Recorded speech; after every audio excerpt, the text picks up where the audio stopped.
So good evening everyone here and there. Let's start with our motivation.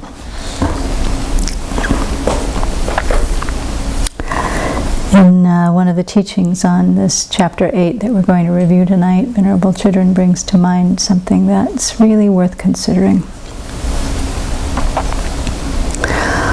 And so just think about all the beings in the world right now. Start with humans. What are people engaged in? All over the planet.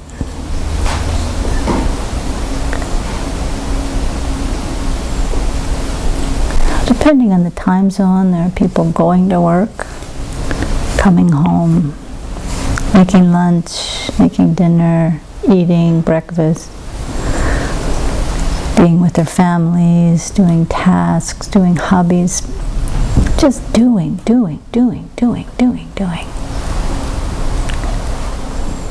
All engaged with external objects and with the intent to be happy.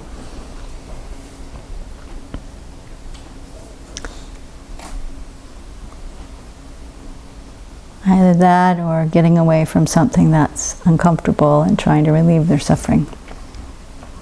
Or both. And if we think about the animal world, that huge number of mushrooms, and what are they doing? Sleeping, eating, trying not to be eaten, eating something, some other being.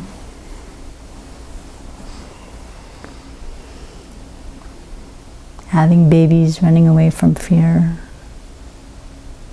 trying to be happy.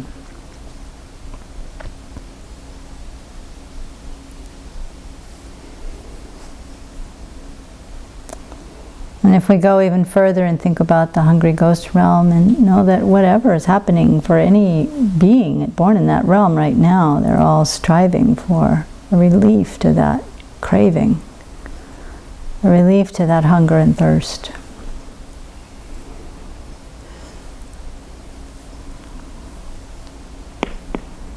The hell beings can't get enough out of their suffering to even think about anything other than just the suffering itself.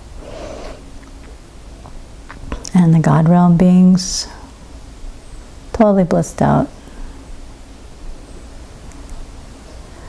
And so among all of those, how many people are at this moment contemplating the nature of reality? How things truly exist? Not very many. Out of all those zillions and zillions and zillions of beings, the very thought, the very question, how do things really exist, doesn't even come to mind. And yet, the key to actually finding the happiness that everyone is working so hard to get is to understand how things really exist.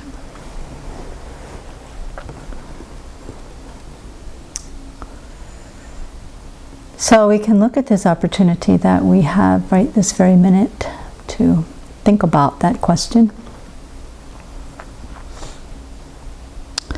And if it's true that we've been taking rebirth since beginningless time, then it stands to reason only logically that we have had infinite numbers of mothers to bring us into those births over and over again. And then it only stands to reason that if it's really been beginningless time, that sooner or later every single being has been our mother in one way or another. And just from our own experience, we can see that that means that they were very, very, very kind to us. Very kind. For a short time in that life, for a long time in that life, but their kindness was great.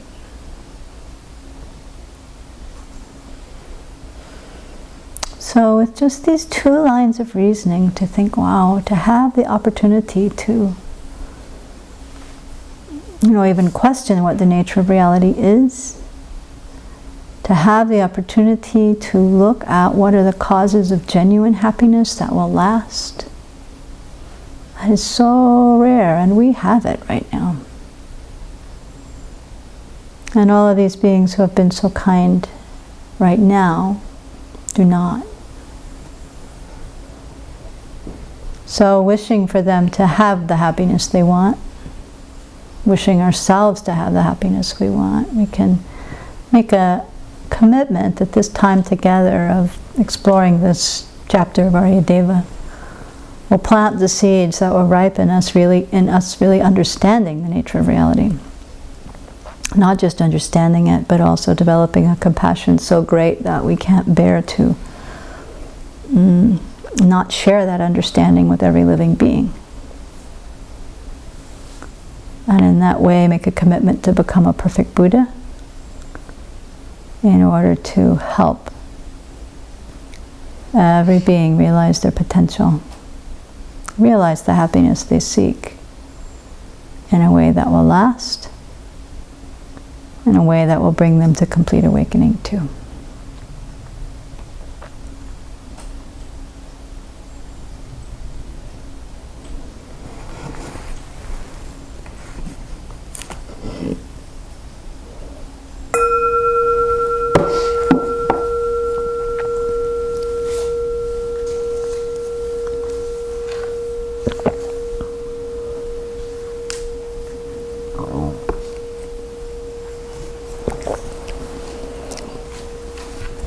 So for those who have been following this class for a year and a half, I guess, or whatever, we're going back in time a little bit to review chapter 8 in Aryadeva's 400 stanzas on the middle way.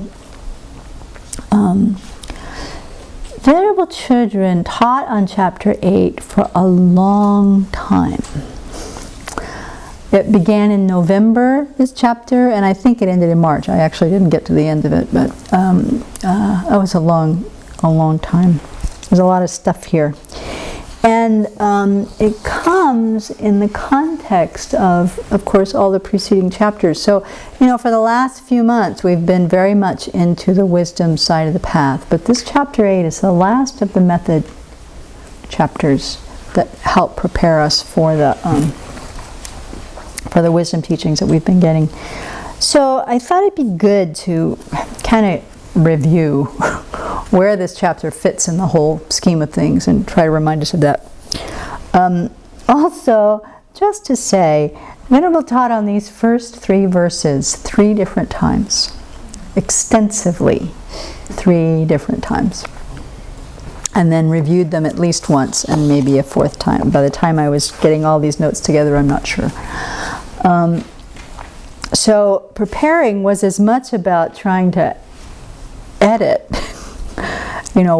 what of these great expositions of these verses, which to include, which not to include, and so a lot of things got included because these first 3 are really potent. I mean, they all are, but this particular opportunity to be able to hear these teachings on these same verses over and over and hear her different approaches was very rich. So we may not get any further than those 3 verses because there's a lot of material here. But I hope we get to the 5th verse. That's my goal, but we'll see. But the background, okay. So in the 7 chapters preceding this, one really important thing that we've established is understanding that the misconceptions that our mind has, especially the 4 distortions. So we saw in verse after verse after verse actually proving how we see things that are impermanent, that change moment by moment, as permanent, static and unchanging. And so we refuted that misconception with lots of different reasonings. We saw how things that are by nature unsatisfactory, we conceive of them as pleasurable and blissful. So we refuted that misconception. We saw how things that are foul by nature, specifically this body made of pus, blood, guts, bones, etc., etc., etc., how it is foul by nature, and we grasp it as pure. You know, we can't, who was just saying this? Somebody was just, I mean, we live with this filth every single day. You bathe, you brush your teeth, you take care of your armpits, you clean between your toes. We do this every day and don't even think about, oh, this is a filthy body. So we refuted this misconception. And then we, in different ways, started to work at a very gross level of how seeing things that lack a self, how we conceive them to have a self.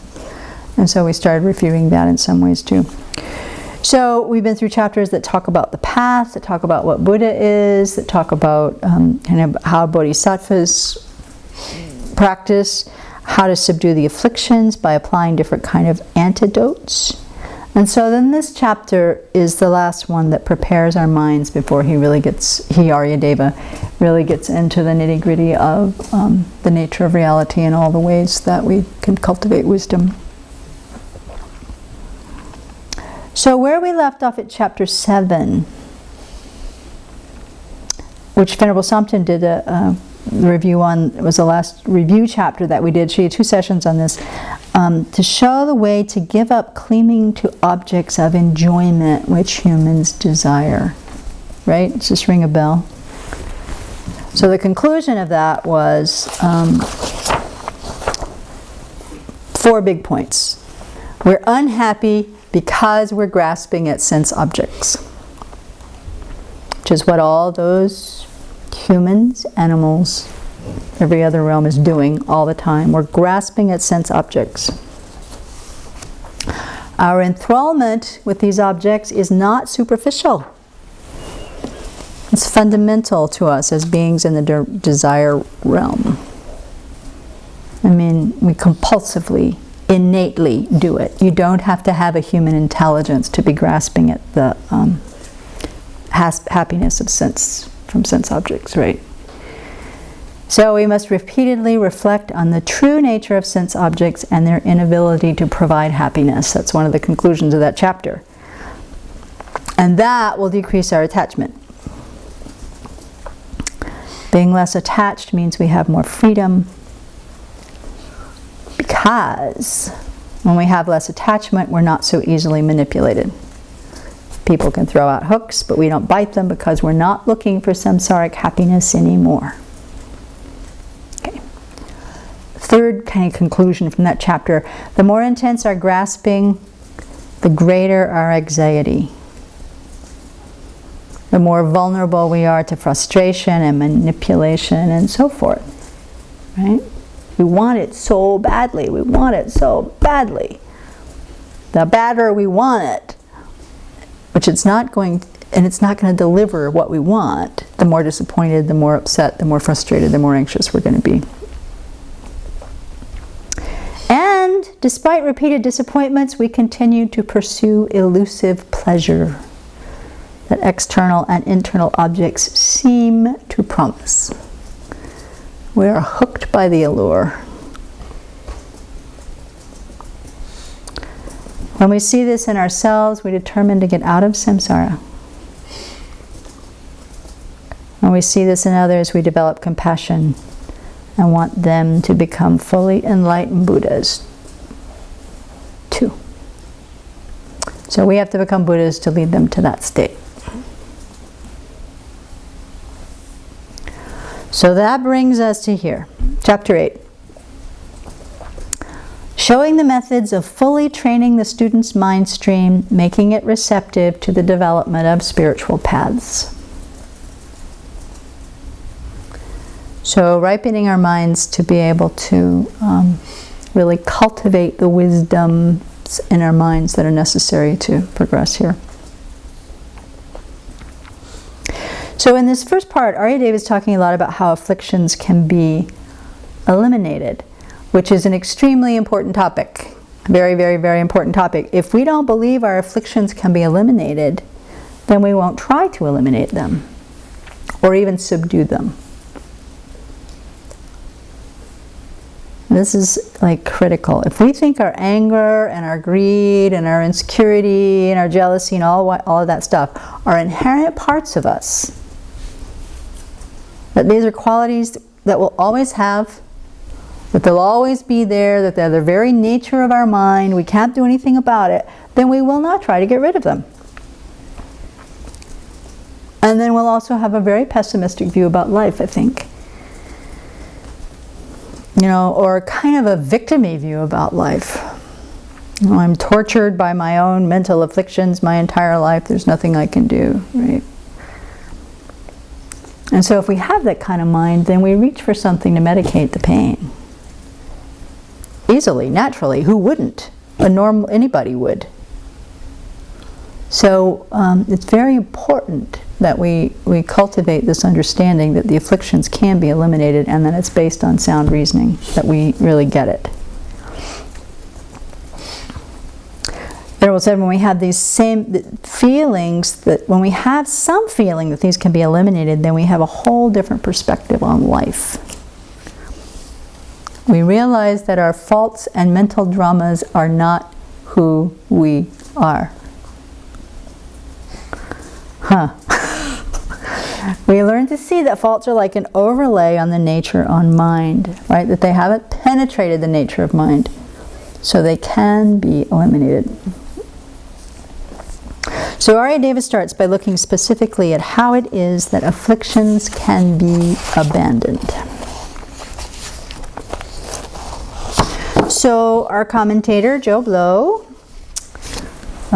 who is it's a device that Gyaltsab Je, I don't know if it comes from the literature of the period, but the more now I'm starting to hear teachings on commentaries of Gyaltsab Je, he uses this a lot, so maybe it's the debate format, I don't know. But anyway, there is a person, Venerable used the Tibetan name, it means the mouth, or a mouth, one mouth, who's kind of speaking for all people. So she's adopted the name Joe Blow as the person speaking for every woman, sort of asking questions and challenging these things. So Joe Blow has obviously been thinking about the material in chapter 7, because he starts this commentary starts with this question: how do we escape from the bondage of desire which we've been accustomed to since beginningless time? Maybe we've all had that question at some time or another. How do we get out of the bondage of desire that we've been accustomed to since beginningless time? So Aryadeva's verse 176 says, just as friendship between people who disagree does not last long, desire does not last long when all things false are recognized. Just as friendship between people who disagree does not last long, desire does not last long when all things false are recognized. So desire won't last long when we recognize the faults of desire, or when we recognize the faults of the objects of desire. Actually, more to the point for this verse. So we might have been familiar with desire and attachment since beginningless time, but when we see their faults, when we start to look at the thinking that's been given to us in the first 7 chapters of this thing, then our interest will go way down. Logically. Just like when we're with a person we don't get along with, you naturally don't want to hang around with that person. It seems kind of simple. So a trainee who recognizes the faults in external things, so that's like all phenomena that are not related to consciousness, everything, and internal things, so things that are related to our mind, our conceptual appearances, our ideas, our thoughts, whatever, will not give rise to desire for them. We have to recognize the faults. So that seems quite easy. Venerable says our problem is we like cyclic existence. That's our problem.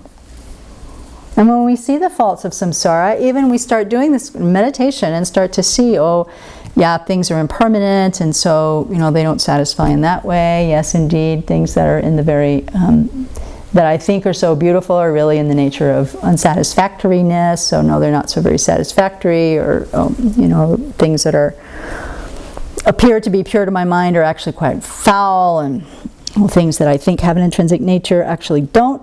When we see that a little bit, then we think the solution to that is to fix it externally.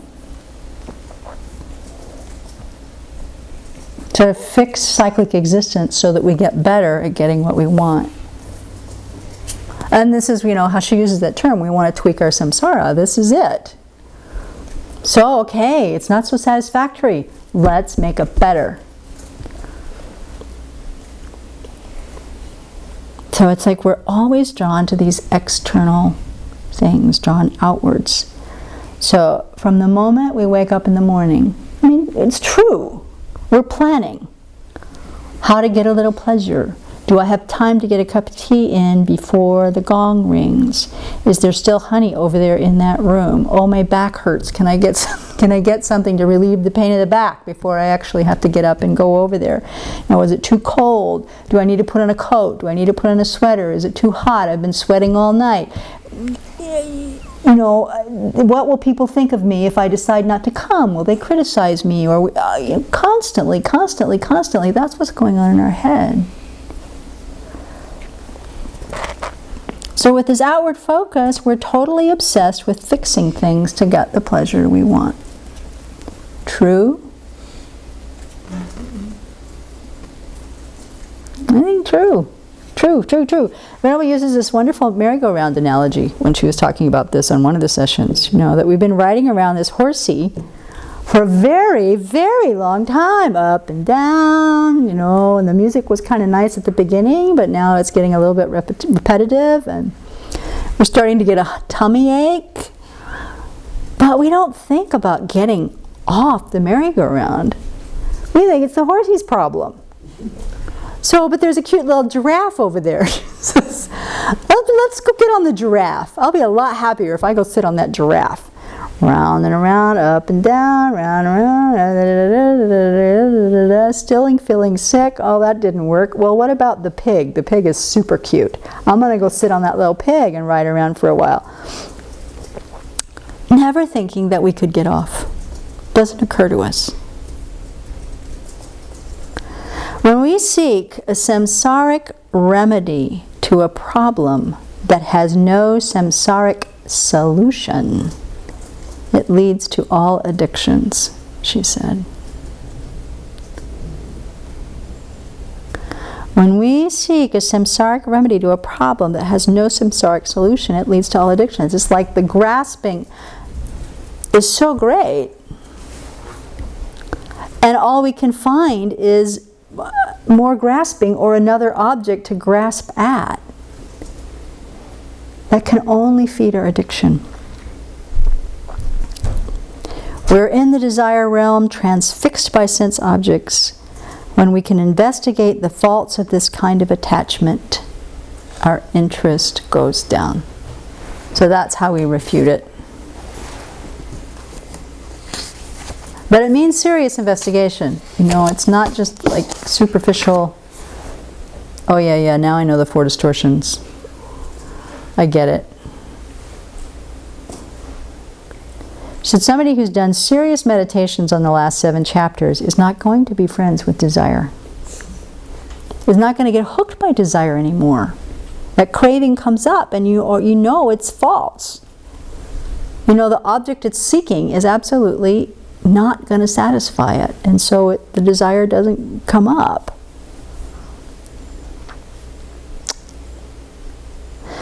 She also talked in the preceding chapters, she talked a lot about sort of the Skinner box. The experiments that B.F. Skinner did, or I don't even know they're experiments, they were kind of big conclusions he drew about feeding rats or pigeons, modifying their behavior based on them pecking a little lever, and if they pecked it, the food would come. And to show that if you do this positive behavioral modification thing, reinforce them, the food will come, and you keep pecking, peck. But then, he starts messing with the rat's mind, and sometimes they peck and get food, and sometimes they don't. Sometimes they peck and they get an electric shock. So there was quite a lot of experimentation with that going on. But the analogy of us pecking at our little lever, trying to get the same hit we got before, over and over and over again, it's a desperate kind of pecking after a while. Food came out of there once. Food came out of there 7 times. Where is it now? 8, 9, 10, 11 times? No food. No food. No food. No food. We get more and more and more and more desperate. We're like that with the pleasures of samsara. But if we analyze the adept who's done that meditation on the faults of desire and the objects of desire, is going to be like the rat who remembers, most of the time I didn't get any food. Ding! Oh, most of the time it didn't make me happy. I got exhausted pecking, trying to get that little pellet that never came. I'm stopping that. I'm going to look around for something better. So the conclusion of this one is, when investigated, attachment's root, that is the objects we're attached to, is found to be unstable. Thus, we can get rid of that affliction. Answering that Joe Blow question, how can we? So then Gyaltsuk now speaks. So afflictions can be abandoned not only through seeing the faults in the objects, but also because these objects lack true existence. So in other words, the objects themselves are not stable. Which goes to verse 177. Some are attracted to it, some have aversion to it, some can feel confused by it. Thus, desire has no object. So this means afflictions can be abandoned because their focal bases are not definitive. Which means the objects of the afflictions, the objects that the affliction is focused on, are not stable. What does that mean? This is what the verse is about. Some are attracted to it, some have aversion to it, some feel confused by it. The it is the object of desire. Some people see that object as extremely attractive. Some people see the same object, as something totally disgusting. Some people see the object and are just confused or like not bothered with it, or 3 completely different responses, same object. That indicates that the object itself doesn't have the characteristic that we think it does. So she used spicy food as the example here. People tell themselves, completely different stories about spicy food. Some people love it, crazy, wild about it. Things too bland, I get really crazy, right? Some people absolutely despise it. They start to sort of gag internally and think they're going to die if they eat it, and they don't want any part of it. And some people are just kind of like, nah, what's the big deal? It doesn't matter either way. Or maybe people who don't have much taste buds left, totally confused. Nothing about it. These different stories come out of the factor of inappropriate attention in the minds of the people.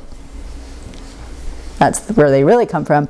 If the object truly existed in the way we perceive it, everybody would perceive it in the same way. Does that make sense? If this were really an extremely beautiful, such a gorgeous little cup that nobody could take their eyes off of it, everybody would see it in the same way. Kind of blah, I think, but some people think it's really kind of beautiful in its simplicity, I'm sure. Some people don't care at all, one way or the other. Excuse me. So it shows that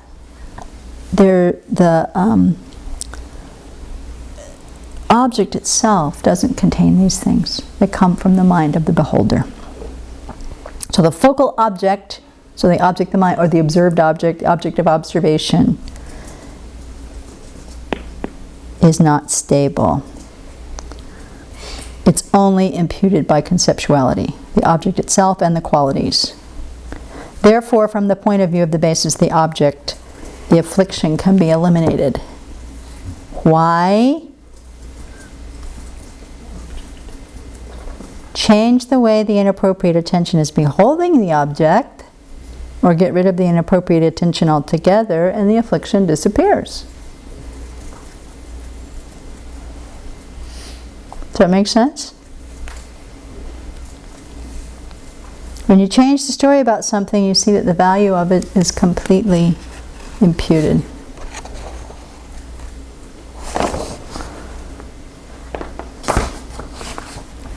So here's this other example. I need lots of friends. Need. Really, the whole thing about need. For me to be happy, I need to have lots and lots and lots of friends.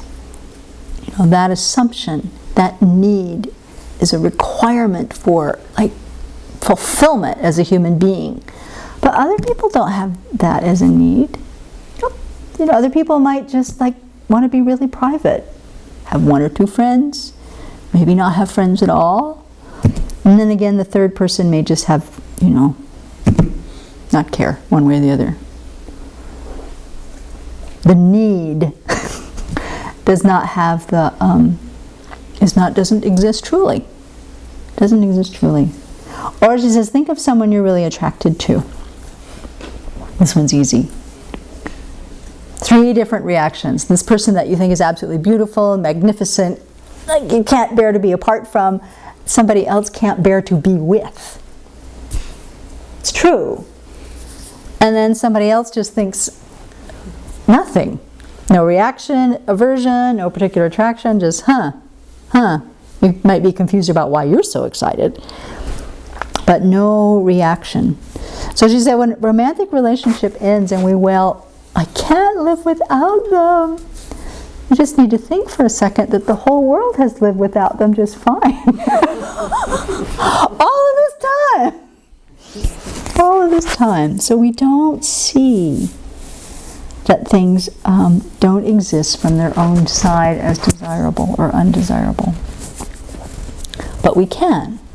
We can turn our minds towards that. She says, beauty is in the eye of the beholder. Now, we all know that phrase. And we all say it. We've all said it all the time, but we don't believe it.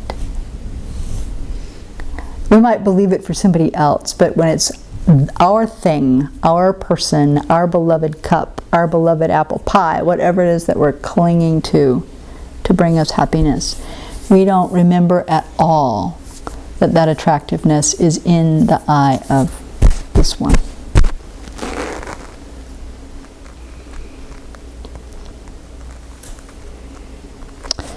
The basis for attachment is unstable.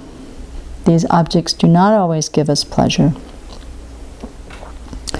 So it's not just a thing of pecking to get happiness, she said. So many things have to come together to make a happy situation arise, or pleasure arise. So many different things have to come together. We fixate on that one object. This could be the thing that's going to make me happy. But just because it did once doesn't mean that all the other factors are going to come together again. So this too is something we get a little bit lost in. When you depend on happiness that constantly depends on constantly creating the causes and conditions, you're sentencing yourself to exhaustion. Because we can't control that. We try. But we cannot control really anything. But certainly trying to squeeze the happiness out of some object has so many different causes and conditions that come together for any kind of pleasure to arise, including having the karma for that pleasure to arise ourselves internally. That's why they say that nirvana, which is an uncompounded state that does not depend on causes and conditions, that's why nirvana is peace. I thought that was a very interesting thought. You don't have to create the causes and conditions for nirvana. There's no such thing.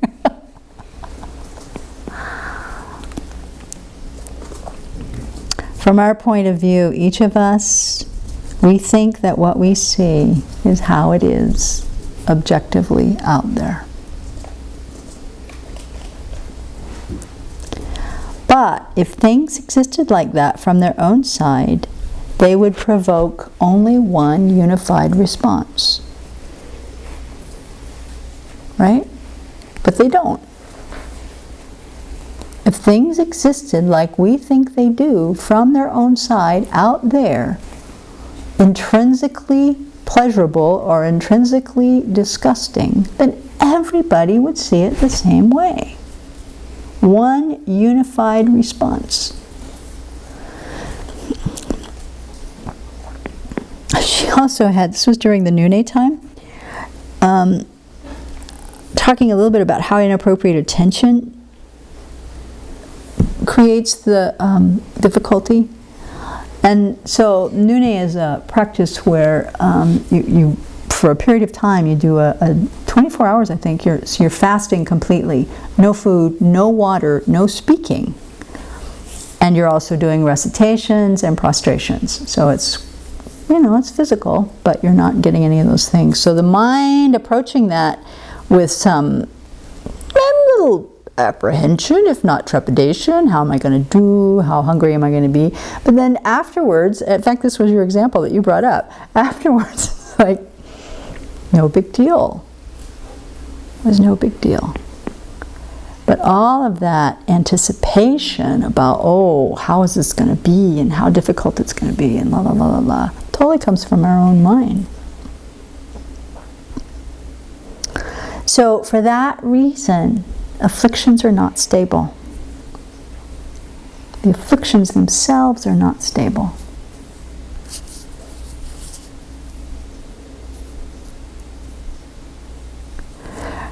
As a way of practicing with this, she says, whenever we're in the middle of an affliction, we need to recognize that and say, my mind is afflicted right now, and it's impermanent because it doesn't exist inherently.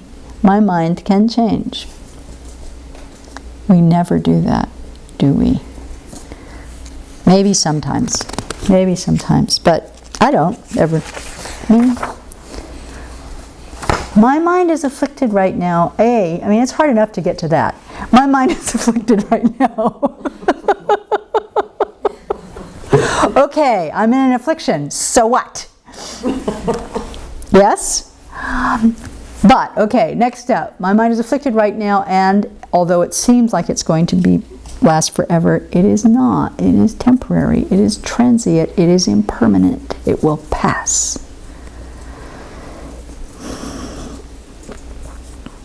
Instead of spending so much time responding to the external world, spend some time questioning, why do I respond in this way? Is this response related to how things actually exist? Or is this response hooked in, grasping at, in this case, the pleasure outside of myself, or grasping in the horror outside of myself, believing it to be truly existent?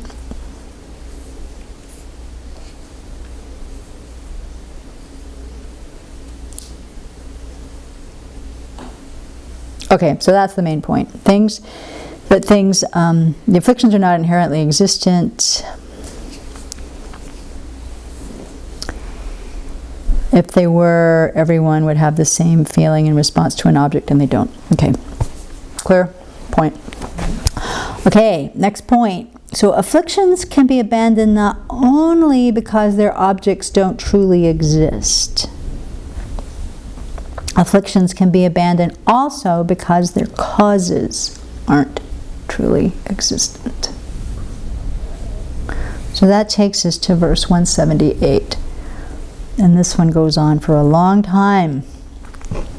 Apart from conceptuality, desire and so forth have no existence. Who with intelligence would hold there are real things imputed by conceptuality?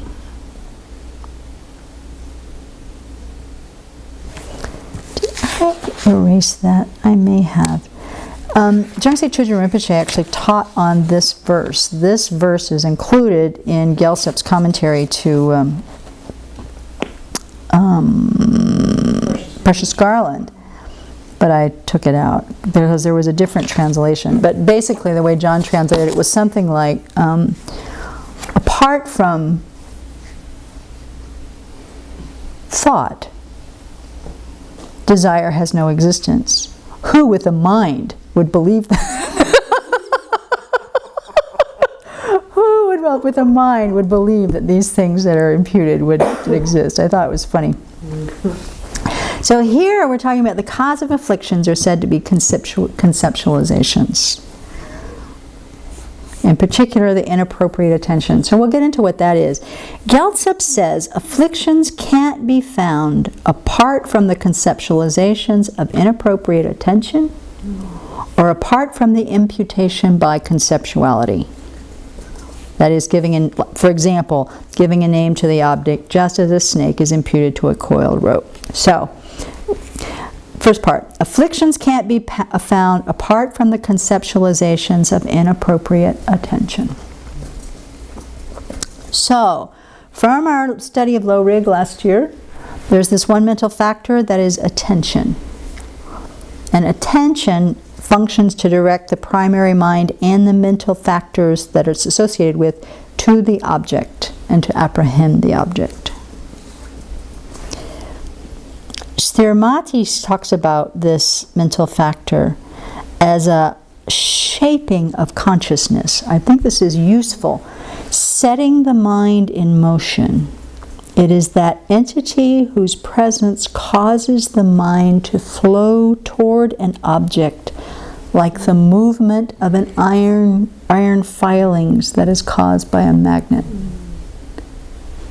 Right? That's a nice image. So then sometimes that attention becomes inappropriate attention. The flowing of the attention, then those iron filings flowing in that way becomes inappropriate attention. That is elaborating on what we see there. It's our inappropriate attention. This is interesting. It's our inappropriate attention that sees the impermanent things as permanent. Mm-hmm. It's our inappropriate attention that sees the foul as beautiful and pure. Mm-hmm. It's our inappropriate attention that sees things that are thoroughly unsatisfactory as pleasurable and blissful. And it's the inappropriate attention that sees things that have no self as having a self. Interesting.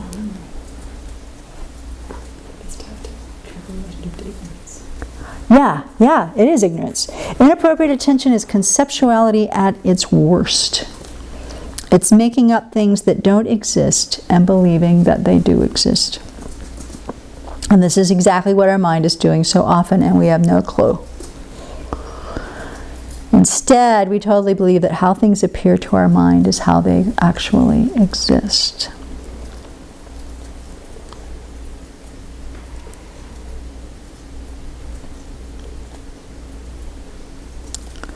So then, what she says, we take another step and then we attach this label. Okay, so we attach inappropriate attention, sort of elaborates that, I don't know, I don't have an example at the top of my head, but that makes the person who just walked in the room and put something down. You know how we've done this with our nonviolent communication? The observation is, she walked into the room and put the book on the table. Inappropriate attention has immediately interpreted, she stomped into the room with smoke coming out of her ears, slammed that book on the table with utter disrespect to the text, to the quiet of the room, to the table itself, and then stormed out of here in a huff. Who is that? What does she think she is? She, it's... All of that is inappropriate attention. The clear observation is, she walked in the room, put down the book, and walked out. But we do this all the time. That person walked into the room, smiled, and left. That gorgeous person, so cute, so sweet, that smile so disarming, how much they must really care about me. I know they can't say it out loud. Inappropriate attention, fabricating all the stuff. And then, so we have all these things going on, and then in almost sense we attach this other label called mine. And then inappropriate attention goes kind of nuts. It escalates. My job. My chore. This is my chore. Why are you doing my chore? Yeah, right, please do my chore. No, it's mine. You are in my space doing my chore. Give me that broom. Or my idea. How sensitive we are to my idea. Oh, you didn't like my idea? But it was such a good idea. It was my idea. These people don't love me. They don't trust me. They don't understand me. Like, what is mine about the idea? It's just a thought. But inappropriate attention has talked about what a good thought, what a creative thought, what a powerful thought, what a meaningful thought, what a my thought. All of that is totally fabricated. And then we just slam it all over each other. It's so sad. I mean, it's funny, but it's so sad. We do this to each other all the time. We're all swimming around in each other's inappropriate attention projections. So, inappropriate attention, this conceptuality, fools us all the time. It imputes things on objects and assumes this to be true. Like a snake imputed on a rope.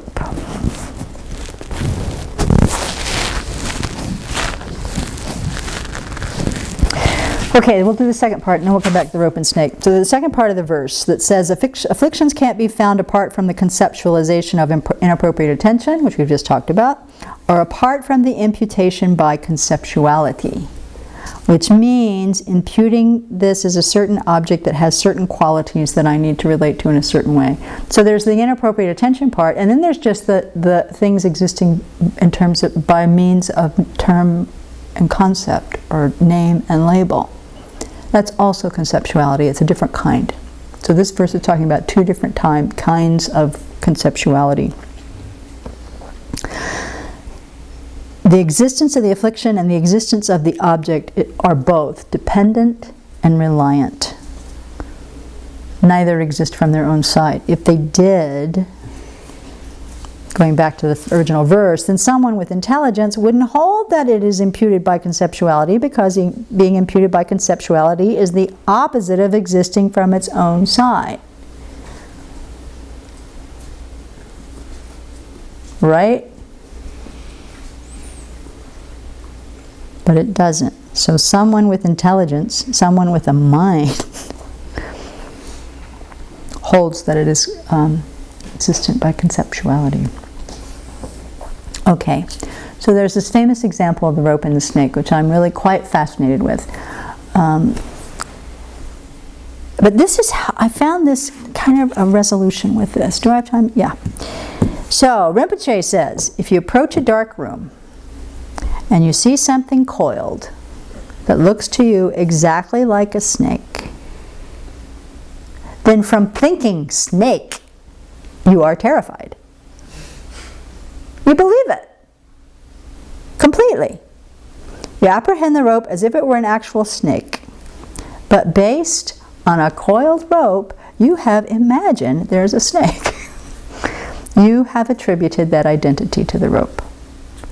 So the scene is that, right? All the factors are present. There's a dark room or a dark shed out there. There's a coiled, sort of mottled rope, kind of, it's been sitting out in the winter and in the summer, and so the color is discolored. You identify the snake, you're terrified. But when you examine that, when the light turns on and you see that it's just a rope, there's no snake there at all. Right? So when a snake is imputed to the rope, the parts of the rope are not the snake. That which possesses the parts, i.e. the rope, is not the snake. The continuum of the rope is not a snake. And that which possesses the continuum is not the snake. None of the collections of conditions, not the color, not the shape of the rope, not the darkness, none of it is a snake. So you can impute a snake to a rope, and you can really believe there's a snake there, and you can get really scared.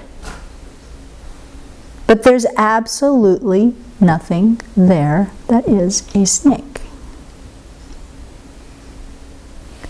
Similarly, then, just like that, the collection of our aggregates, what makes up the person? The form or body, our feelings, discriminations, the conditioning factors, consciousness, what makes up that collection, the individual aggregates, the continuum of the collections of the aggregates, or that which possesses the aggregates, the conventional I. Not one of these things is the person. But when we think I, we feel like there's a real person there. I mean, of course there's a real person here. It's me. The parts aren't the person. The collection of the parts aren't the person. The continuity of the parts or the collection isn't the person. And the conventional person that's merely labeled there isn't a findable, truly existent person either.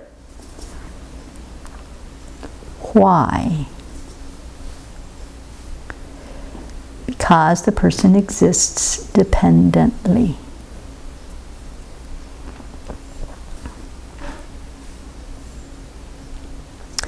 Because the person being imputed dependent is independence on its aggregates, the person does not exist from its own side.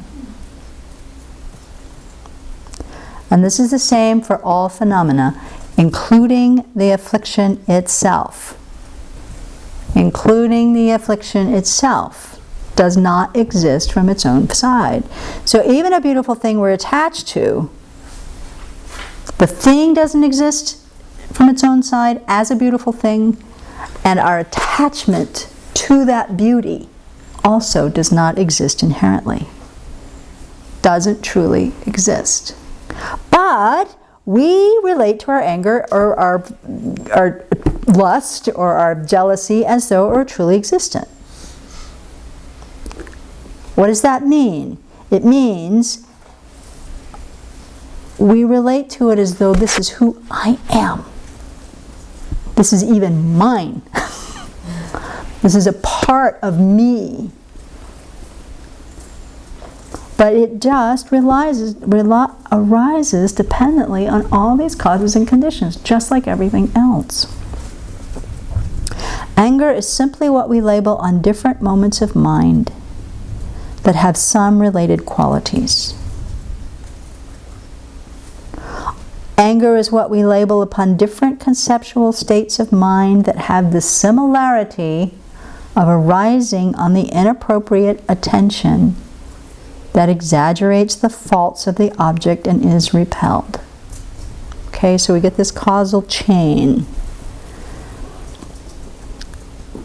Our consciousness and the object all come into contact, inappropriate attention exaggerates the faults of the object, This feeling of aversion arises. We want to run away. Meanwhile, our inappropriate attention is just like fabricating all the things that are awful about this object. The anger arises, and we think it's real, coming from its own side.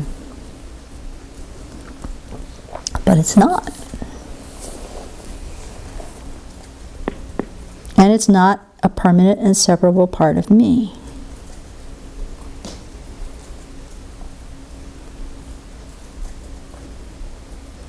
So here's another practice thing. Whether it's anger, greed, jealousy, attachment, anxiety, none of that is concrete inside of me. Practice thinking instead, this is just a label for moments of mind that have a similar quality. What would that do if we could A, recognize our anxiety arising? Let's catch it first. And then go, oh, look, this is not who I am. This does not need to be the motivating factor for my every action. This is just a series of moments of mind that have a similar quality. They don't exist inherently. And they are not who I am. That takes some awareness. Sharp awareness, but it's possible. So there's an important thing here. When we use the snake rope example, and I'm going to read this because I want to make sure I have the language right. There's an important difference that we need to keep in mind. When we label snake on a coiled rope, there is no snake there at all. Right? There's no way a rope can function as a snake. When we impute person on the aggregates, it does not mean the person is non-existent. It just means when you use ultimate analysis, you can't find the person.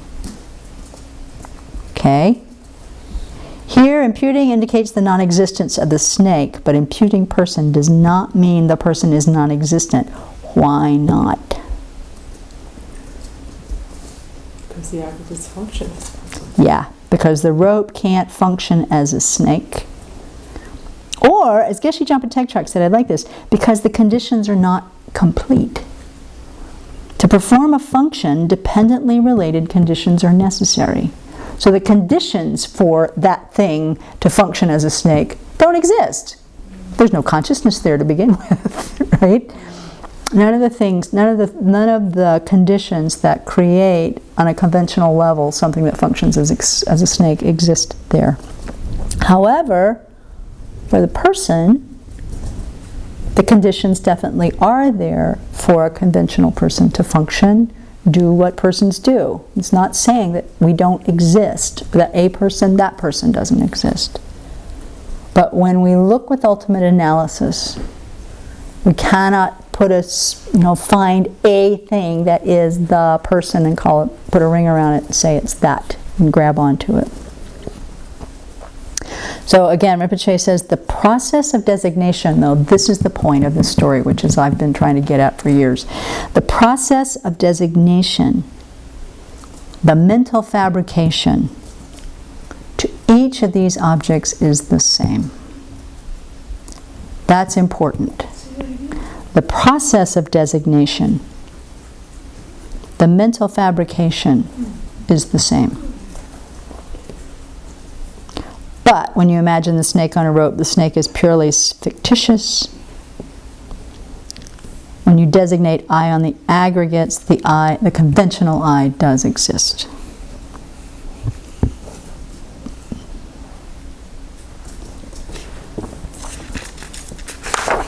Okay, there's more on this, but we'll cut to the end. Oh no, there's a lot more on this. Oh yeah, next week is going to have to be next week anyway, but we can start with this next week. Okay, so then let me finish with this, because I think this is an important piece that often does not come up right there when we're talking about how come when we designate snake on the rope and we designate person on the aggregates, how come there's this difference? right? I mean, sometimes that's confusing to me. Like, what are you trying to illustrate then? We're trying to illustrate that the process of fabrication is exactly the same. And then he goes on to explain that the reason, let me see if I make Sarah say this right.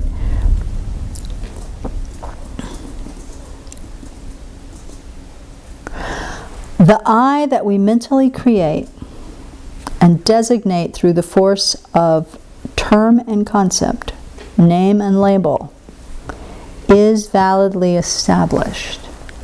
How? This is where we apply the 3 criteria of how you establish a validly established conventional phenomena. It's commonly known in the world that there is an I, right? An agent of actions that creates karma and results. That's commonly known. The existence of such an I, a conventionally existent I, is not contradicted by any conventional valid knowledge. So when you investigate the nature of conventional things through reasoning, you see that they exist. And then third, the existence of such an I is not contradicted in any way by a valid knowledge investigating the ultimate nature of things. So if it meets those 3 criteria, then it fulfills that the function.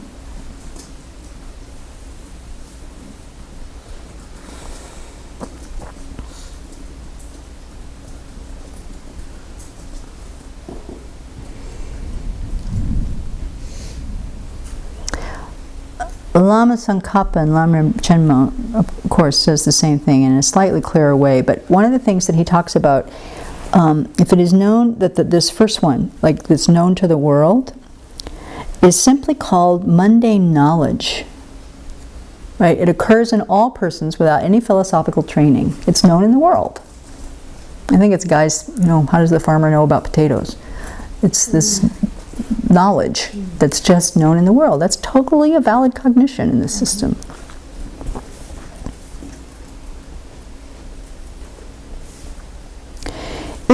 The second one, if no other conventional valid cognition contradicts its being as it is thus known, if you think a mirage is water, or a rope is a snake, then a conventional valid cognition that understands that object correctly can override or counteract your misconception. Right.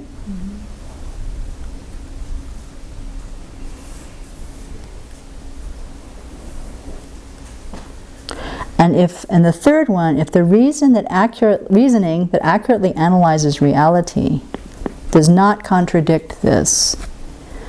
No, I didn't type this right.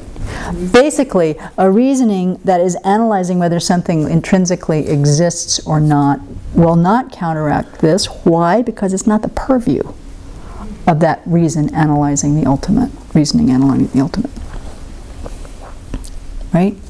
I've lost it. A reasoning consciousness that accurately analyzes whether or not something intrinsically exists does not contradict that which exists conventionally. That's what it means. Okay. All phenomena are imputed by conceptuality, but not all phenomena imputed actually exist. Example, so-and-so insulted me. Well, stop and assess the situation. Turns out the person may have said something and you got upset about something that maybe wasn't even said. So all of these ways, and I won't go on and on about this, this is maybe a good place to come back to.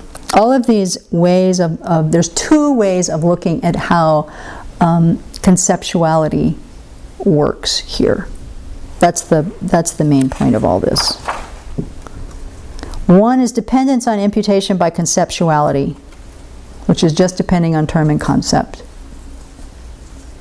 The other is dependent on causes, among which is inappropriate attention, that elaborates on top of things.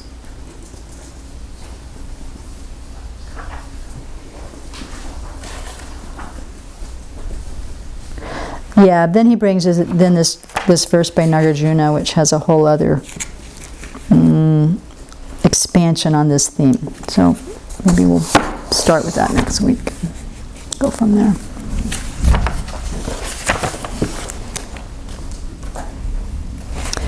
There was a thing that Venerable Children taught on, though, that I didn't start with, but